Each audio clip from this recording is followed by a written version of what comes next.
करे वो 4 जन्म दुख पावे, 184 झाए पड़ेला भोगेला दिन राता जीवड़ा तू इतरो क्यों इतरावे। महाराज जो भी माता पिता से दगा करते हैं उनको भगवान कभी क्षमा नहीं करते हैं। हमको पता नहीं भक्ति भजन व प्रवचन के अद्भुत ज्ञान की बातें सुनने के लिए सब्सक्राइब करें सोनू महाराज जी के YouTube चैनल को और सबसे पहले वीडियो देखने के लिए बेल आइकन पर क्लिक करना ना भूले। करे वो 4 जन्म दुख पावे, 184 झाए पड़ेला भोगेला दिन राता जीवड़ा तू इतरो क्यों इतरावे। महाराज जो भी माता पिता से दगा करते हैं उनको भगवान कभी क्षमा नहीं करते हैं। हमको पता नहीं, शायद हमारा जन्म जब नहीं हुआ ना, माता पिता ने कितनी यात्राएं की होगी, कितनी पूजाएं की होगी, कितने डॉक्टर के पास में गए होंगे। हमको पाने के लिए पापा मम्मी ने क्या क्या नहीं यत्न किए, तब जाके हमारा जन्म हुआ।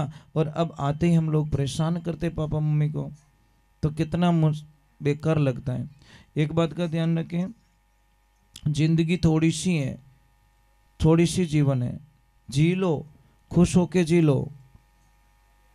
जैसे अभी कोई बंगला बनाते हैं, उस बंगले के गेट के सामने कोई कचरा खाली कर दे तो कैसा लगेगा साहब आपको? लड़ाई करोगे कि नहीं करोगे? भाई बंगला बनाया इतना अच्छा और कोई कचरे की बाल्टी लाके सामने खाली कर रहा है मेन गेट के सामने, तो गुस्सा आएगा कि राजी होंगे आप? लड़ाई करोगे ना। तो बस हम वही समझाना चाहते हैं कि जब ईंट पत्थर चूने सीमेंट से कोई बंगला बनाए, उस बंगले की आप इतनी इज्जत करते हो, तो ये बंगला कितने का होगा? कोई कीमत चुका सकता है?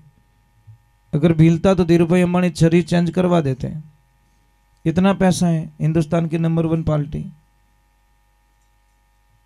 पर शरीर तो मिलता नहीं ना। तो इस शरीर की महानता समझिए। इस शरीर को पाने के लिए देवता लोग तड़प रहे, नहीं मिल रहा उनको। कोई भी ऐसी देवी देवता नहीं है, आपको बताऊं, देवताओं की कोई आकृति नहीं है, आकृति है ही नहीं।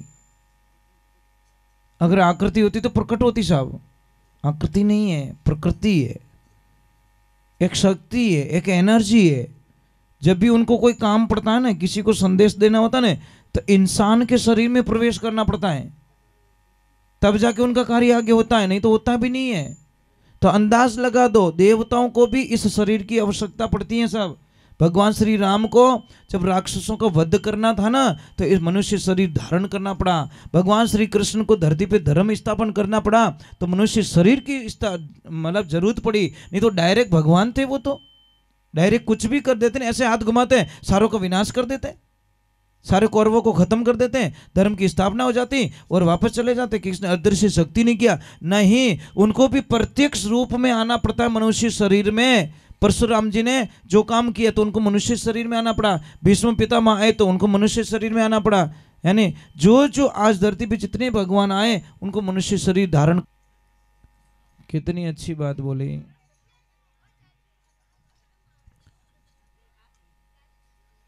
शब्द कौन है? एक पावर हाउस। सुरता कौन है? एक केबल। ज्ञान कौन है? एक बल्ब। और वैराग कौन है? एक उजाला। समझ लीजिए, बल्ब कितना भी महंगा लेके आए आप, और कांटेक्ट नहीं हुआ तो उजाला नहीं होगा। और इधर से भी केबल चलेगी पर पावर हाउस से टच नहीं की उसको, तो भी उजाला होने वाला नहीं है। कोई सत्संग चल रही, कथा चल रही, तो एक दिन देखा कि कोई बहन थी, वो दूध वाली थी, वो चल रही थी, एक दूध वाली रोज हमेशा देखती कि महाराज इन लोगों को क्या सुनाते, ऊपर बोझ है। और एक दिन महाराज जी की नजर पड़ गई कि बाई हमेशा वहां खड़ी क्यों रहती, उसको बुला के लेके आओ। तो जैसे ही कोई शिष्य गया और बोला, बाई जी थाने बुलावे महाराज जी। आई, वो प्रणाम किया कि बेटा आप हमेशा वहां खड़े क्यों रहते हो? कि महाराज जी मैं सुनना चाहती हूँ कि यहाँ नहीं सुना हुआ जो को मन ही एक दिन सुनाए दो। ये रोज बड़े शांति से बैठे रहते कि बेटा कोई बात नहीं, सुना देता हूं कि कहीं के चलते रहो बजते रहो, चलते रहो बजते रहो। ठीक है, बाई को समझ में आ गया। अब दूध ऊपर है और एक ही बात बोल रही है, बस धुन में मस्त, चलते रहो बजते रहो, चलते रहो बजते रहो, चलते रहो बजते रहो। एक दिन वक्त ऐसा आता है कि जैसे ही वो चलते रहो बजते रहो, नदी पार करने के लिए उसको 4 किलोमीटर वहां जाना, ब्रिज से वापस आना, फिर अपने गांव वापस आना, मतलब 4 किलोमीटर जाना 4 किलोमीटर आना, ब्रिज को पास करना। क्योंकि गांव तो यहाँ था, सामने सिटी यहाँ थी, परंतु रास्ता यहाँ नहीं था, रास्ता 4 किलोमीटर दूर था, तो टाइम लगता था 1 घंटा 2 घंटे का। अब उस दिन वो बाई क्या हुआ कि शायद वो 1.5 घंटे में वापस चली गई। तो उसकी माँ को शंका हो गई कि ये लड़की रोज 4 घंटे से वापस आती है और आज 1.5 घंटे में वापस कैसे आ गई। तो उसके पति को बात किया, देखो मुझे कुछ शंका लग रही है, ये हमारी बेटी है ना, 2 ढाई 3 घंटे कहीं बिगाड़ के आती है, थोड़ा ध्यान रखो इसके पीछे। और वो पता नहीं क्या बोल रही है, अकेले अकेली बोल रही है, चलते रहो बजते रहो, चलते रहो बजते रहो, पता नहीं इसको क्या बीमारी हो गई है। मैं पूछ रही हूँ तो मुझे बता ही नहीं रही है, बस एक ही बोलती तुम भी करो, तुम भी चलते रहो बजते रहो, चलते रहो बजते रहो। तो उसके पिताजी ने सेकंड ध्यान रखा उसके पीछे, जैसे ही गए तो वो तो पानी पे चल रही है बाई, पानी पे चल के नदी पार कर रही है, पानी पे चल के वापस नदी पार कर रही है। उसके तो होश नहीं रही, ठिकाने नहीं रहे। लक्ष्मी हम तो इस लड़की पे शंका कर रहे हैं, ये तो पानी पे चलती, क्या बात कर रहे हो। कि हाँ, उसको पूछा ये किसने बताया तेरे को। अरे वो वहाँ पे गुरुजी है ना, उन्होंने बताया चलते रहो बजते रहो। गए गुरुजी के पास में, गुरुजी क्या कर दिया, हमारी लड़की तो पानी पे चलती है। महाराज बोले ये हो नहीं सकता, ये नहीं हो सकता, कैसे चल सकती है। अरे नहीं महाराज जी, उसने बोला बेटा कैसे चलते हो। नहीं आपने बोला चलते रहो बजते रहो, चलते रहो बजते रहो, ऐसे थोड़ी चलते, हम तो बजते बजते 80 साल के हो गए, अभी तक भी पानी पे चले नहीं, और तू 4 दिन में ही तैयार हो गई।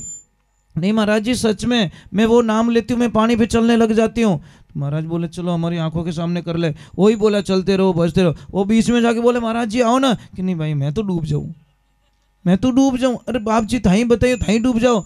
मतलब यही समस्या है, मतलब हम दूसरों को देते हैं, हम फॉलो नहीं करते हैं। मैं आपको ज्ञान दे रहा हूं और वो ज्ञान अगर मैं फॉलो नहीं कर रहा हूं तो मेरी जिंदगी को धिक्कार है महाराज। भगवान मुझे कभी क्षमा नहीं करेंगे, ये पक्की बात है महाराज, कभी मुझे क्षमा नहीं करेंगे भगवान। अगर मैं आपको नियम बता रहा हूं कि भाई ये फॉलो करना चाहिए, अगर वो फॉलो मैं नहीं कर रहा हूं तो मुझे वो ये ज्ञान आपको नहीं देना चाहिए। तो महाराज एक दिन की सत्संग में उनका कल्याण हो गया और महाराज जी को 80 साल हो गए बजते बजते, तो भी वो पानी में पग नहीं दे सकिया। तो ये जिंदगी है, ये सत्संग है ना, एक नदी है, इसमें हमारे दिमाग के अंदर कुछ बात है। एक ध्यान रखिए, मैं आपको हाथ जोड़ रहा हूं, बच्चों के सामने कभी भी पापा मम्मी के बीच में झगड़ा नहीं होना चाहिए, पति और पत्नी के बीच में बिल्कुल क्लेश नहीं होना चाहिए, नहीं तो बच्चे आपका कहना नहीं मानेंगे। पर अपन तो टाइम बड़ी मिले, टाबरन हम ही तोरण बांधो जने नाराज होवे कि नहीं हुए, नहीं व्यवहारिक बात है महाराज। फिर बच्चे बोलेंगे मम्मी भी अच्छी नहीं है पापा भी अच्छे नहीं है, किसका कहना मानेंगे वो। और बच्चों को कभी डांटो मत, आपसे प्रार्थना है। बच्चे अगर गुमसुम रह रहे हैं तो कोई कारण हो गया है, उनको दिल की बात लो, सुनो, उनके मन की बात सुनो। हो सकता है 10 दिन पूछने पर 1 दिन बता ले और वो कोई गलत रिजल्ट ना ले, गलत डिसीजन ना ले। पर हम लोग क्या करते हैं, उनको डांटते हैं महाराज। बच्चों को डांट की जरूरत नहीं, प्रेम की जरूरत होती है। पर हम क्या करते हैं, एक तो ध्यान रखो देवियों, कई देवियां मुझे पूछती महाराज हमारा टाबर नहीं याद ही नहीं रहे कहीं, सुबह सुबह मेमोरी खत्म कर दो। जब सुबह उठाते हो बच्चे को कभी गुस्सा मत करो, 1 बार नहीं 10 बार उठाओ बच्चे को, कितनी बार, पर उसके ऊपर चिल्लाओ मत, गुस्सा मत करो। क्योंकि सुबह सुबह अगर गुस्सा कर दिया वो बच्चा पक्का पढ़ाई में कमजोर हो जाएगा, क्योंकि सुबह की डांट उसको याद रहती है। मार सब बटी पढ़ाओ पर मैंने मम्मी की डांट याद, मम्मी यूं कह दियो, मम्मी यूं कह दियो, मार सब पढ़ाओ जो ठाई को नहीं, परंतु महाराज वो मम्मी की डांट याद रहती है। इसलिए सुबह बच्चों को कभी मत डांटिए। आप बच्चे को पढ़ाना चाहते हो, आप सुबह बच्चे को पढ़ा, हाँ कहना है दोपहर बाद में आए तब कह लो, पर नहीं डायरेक्ट टॉप में गाड़ी गाले कीरू टूटणो ही है भाई। व्यवहारिक बात है, गाड़ी स्टार्ट करती है डायरेक्ट चौथा में ढाक, ऐसे थोड़ी चलती है। अरे उसको दूसरे नंबर, कई लोग बोलते हैं मुझे सिर दर्द बहुत होता है। आपको पता है सिर दर्द क्यों होता है? कभी देखा सिर दर्द क्यों होता है? कारण क्या है? क्योंकि हमारा सोने का तरीका सही नहीं है।